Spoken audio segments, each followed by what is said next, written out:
guys, it's Lizbeth from Lizbeth Books. I'm here today to do my mid-April wrap. First, I'll just start off. I read Animal Farm by George Orwell. I actually really enjoyed it. I never had to read this in high school or anything like that, so I thought I would just pick it up to read a classic, because I'm trying to read a few classics this year. And I actually really liked this one. I honestly didn't know anything about, like communism or anything like that. So I read this. I was pretty, I really didn't have an opinion. I didn't really know if I liked it or if I didn't like it, just because I didn't really know what it was based off of. And my coworker told me about it, and my friend, and then I just kind of looked up a synopsis on the internet, talking about how what the book was based on. And so then I gave it 3 stars, just being okay, I honestly did not love it, but I didn't hate it. It was just a book. I read it, but now I feel like I know a lot more about it, and I do like their premise and how it was written, and I did really like it way more than 1984. So I am glad I read it, and I think I would reread it, but I wouldn't say it was a favorite. I enjoyed it.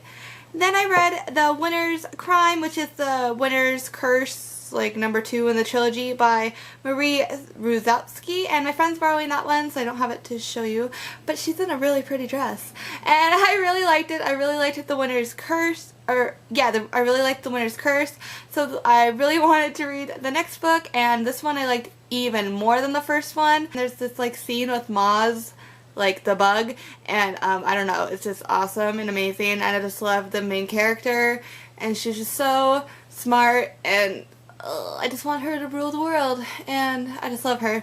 And next, I read The Catcher in the Rye by J.D. Salinger, and I never had to read this for anything, school or anything like that. And I know a lot of people hate this book. I honestly loved it. I almost gave it 5 stars. I loved it a lot. I loved the main character.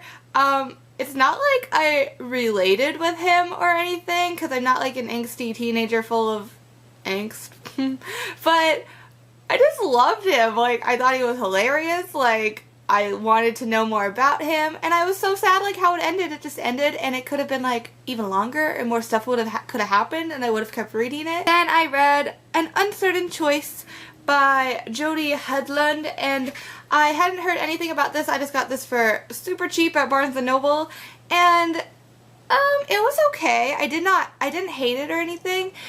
It just wasn't that great. It's about this girl who, her parents have died, and she's supposed to become a nun when she turns 18. It's a duke in her town or something. Somebody kind of high up in her town is oh, we want you to have love, so he presents 3 young suitors, and so it's her the whole book trying to decide which man to fall in love with. So if she falls in love with one of them, she can get married instead of becoming a nun, but the priest really wants her to be a nun, and so it's just this religious love story thing. I don't know. It was okay. It wasn't great. And next on my Kindle, I borrowed The Enchantress, which is the 6th book in the Secrets of the Immortal Nicholas Flamel series by Michael Scott. This is the last book in the series, and it was okay. I really liked the 1st and 2nd book in the series, and then the rest of it was just meh. I really did not enjoy the rest of the series. This one was just it was pretty exciting because it was the ending of the series, so a lot of stuff happened. It was really action-packed, and I flew through the book. But I wouldn't really recommend this series because it's time-consuming to read 6 books that are 400 plus pages, when only the first 2 are actually good. Next, I read the 7th book in the Pendragon series, which is The Quillian Games by DJ McHale, something like that. You'd think I would know how to say this by now. I should probably look it up. But this is probably rereading it. I think this is my favorite book so far in the Pendragon series. I've always loved the 4th one and said it was my favorite, but I honestly think this one is my favorite. It's how Bobby goes on this world called Quillian, and everyone plays a lot of games, a lot of video games, a lot of card games. There's adventure-y type games. People play games and you bet on it, and you bet to keep your house, to get food, and so it's basically games. People play games not for fun, but for survival.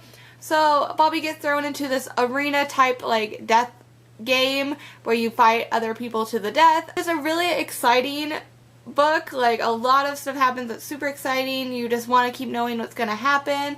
And Bobby just gets better and better as a narrator, and you just love him so much. You also care so much about Earth with Mark and Courtney, which are the people he's sending his, like, journals to.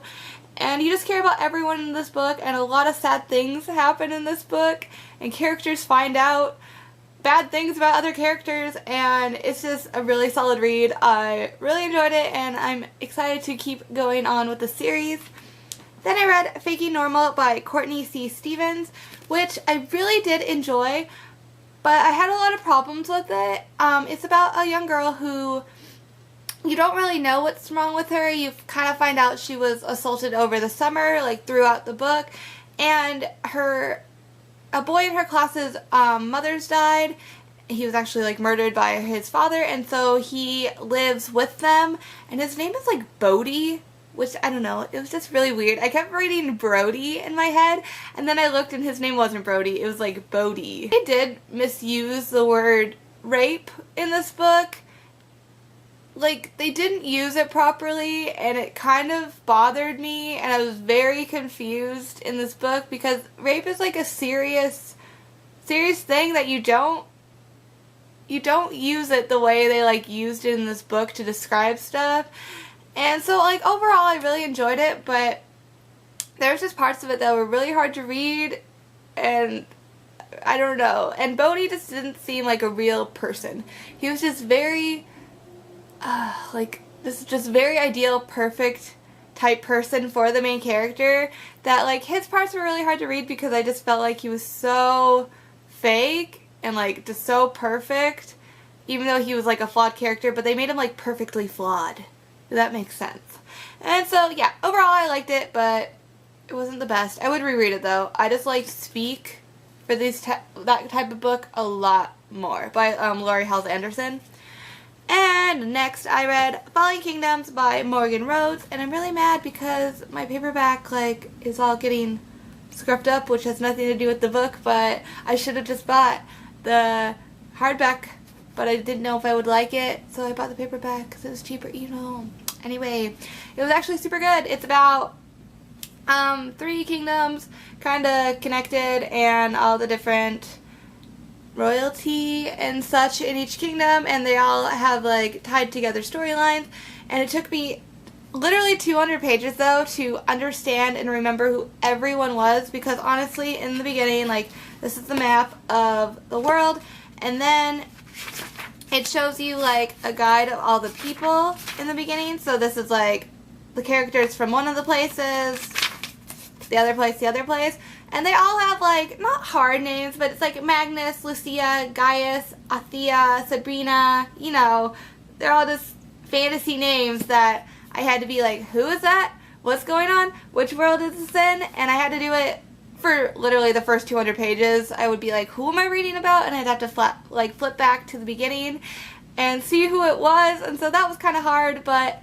overall, I really, really did like it. I know a lot of people said you would either like it or you would absolutely hate it, and I really did like it. I gave it a 4 stars, and I really want to know what happens next. It's not like a huge priority on my list of books to like buy next, but I really did enjoy it, and I want to know what happens next, and now that I know who everyone is, I'm invested and I care about it, so yeah. And then on my Kindle, I borrowed I'll Give You the Sun by Jandy Nelson. I've read The Sky is Everywhere by Jandy Nelson, and I thought that was like the most horrible book I've ever read. It was really bad. I honestly, for real, do not understand how people like it. I've ranted about it. It's just so bad. So I really wanted to read this one by her, but I was very skeptical because I was like, oh, maybe I just don't like her as an author. So I thought I would give this one a chance, and I actually really did enjoy it. It's about 2 twins, and it's told in the point of view of the boy twin. I can't remember their names. The girl's name is Jude. I can't remember the boy's name.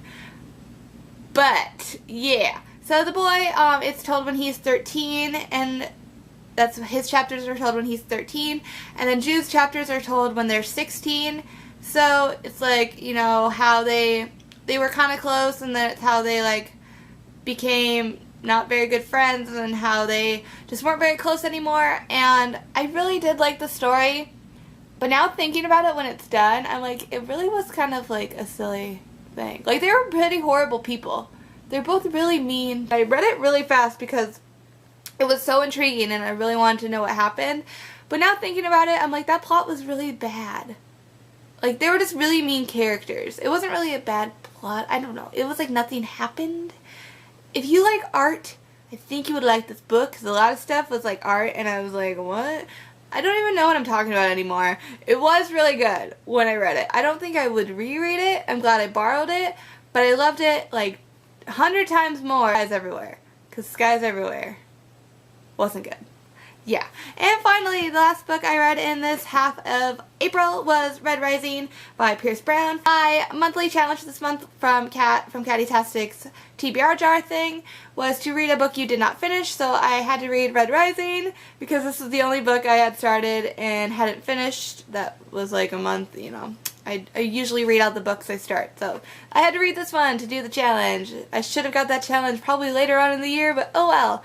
But I had read 80 pages of this, so I reread the 80 pages and finished the book, and I honestly gave it 2 stars, probably like a 2.5. It wasn't that I hated it, it just, I didn't care, and honestly, I thought the main character was like 27 or something this whole time, because it seemed kind of older and all this, and then near the end, it said something like, oh, it's almost my 18th birthday, and I was like, what? You were like 17 this whole time? I'm really confused because he was like married. I really thought he was older. I don't know. But it's just this like future world and his wife dies and like this rebellion thing. Words. I don't know. It was okay. I'm not going to read the next book because I honestly didn't like any of the characters. And parts of it were really exciting. I could understand why people would really, really like it. But then I also understand the people who are like, this was just so overhyped and blah, blah, blah, because that's how I feel. Yeah, guys, those were the books I read in this half of April. And I can't wait to show you guys the rest of the books I read at the end of the month. Thank you guys so much for watching. Bye, guys.